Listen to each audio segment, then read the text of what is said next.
عزیز بچوں، السلام علیکم ورحمۃ اللہ وبرکاتہ۔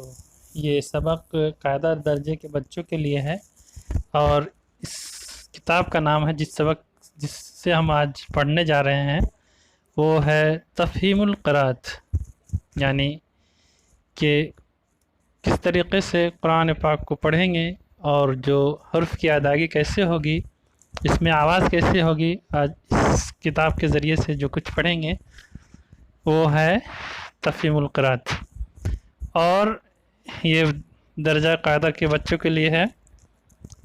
یہ آج کا دوسرا سبق الدرس الثانی، یعنی دوسرا سبق۔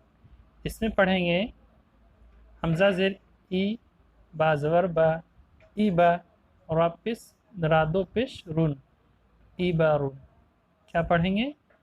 ای بارون، حمزہ زیر ای، با زبر با، ای با، رادو پیش رون، ای بارون۔ کیا پڑھیں گے؟ ای بارون۔ پھر دیکھیں حمزہ زیر ای، اس دائرے کے اندر جو حمزہ ہے اس کے نیچے زیر ہے، حمزہ زیر ای پڑھیں گے۔ کیا پڑھیں گے؟ حمزہ زیر ای۔ اس کے بعد حمزہ پیش او، را زبر را، اورا، بادو پیش بن۔ کیا پڑھیں گے؟ اورا بن، اورا بن۔ پھر سے اس پہ دہرائیں، حمزہ پیش او، را زبر را، اورا، بادو پیش بن، اورا بن۔ پہلے ایک حرف کے حرکت کو پڑھیں گے، پھر دوسرے حرف کے حرکت کو پڑھیں گے، ہجے کریں گے، پھر دونوں کو ملائیں گے تو پڑھایا جائے گا اورا، بادو پیش بن، اورا بن۔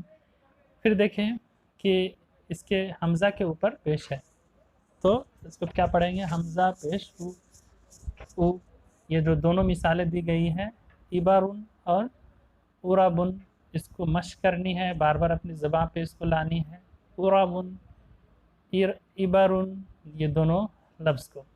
اب دیکھیں یہ جو حرکت ہے زبر زیر پیش، تو جب الف کے اوپر زبر حرکت ہو تو اس کو حمزہ پڑھیں گے، اور اگر خالی ہے تو الف پڑھیں گے۔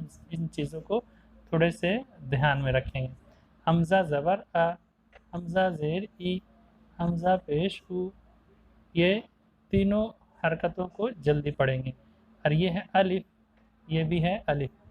اب دیکھیں یہ دو حرف ہے جس میں حمزہ زبر آ، بادو پیش بن، ابن، اس کو جلدی پڑھیں گے، ابن۔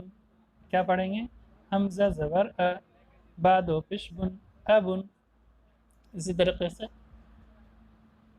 حمزہ زیر ای، با زبر با، ای با، رادو پیش رون، ای بارون۔ حمزہ زیر ای، با زبر با، ای با، رادو پیش رون، ای بارون۔ اس کے بعد ہے الف پیش او، را زبر را، اورا، بادو پیش بن، اورا بن۔ تو بچوں یہ آج کا سبق نمبر دوسرا مکمل ہوا۔ پھر ملیں گے اگلے سبق میں انشاءاللہ۔ اب اس کو یاد کریں اور مشق کریں، اور اس کو بار بار مشق کریں تاکہ آپ کی زبان پہ آسانی سے چڑھ جائے، اور اس کو ریپیٹ کرنے کی وجہ سے آپ بآسانی اس کو پڑھ سکیں۔ السلام علیکم ورحمۃ اللہ۔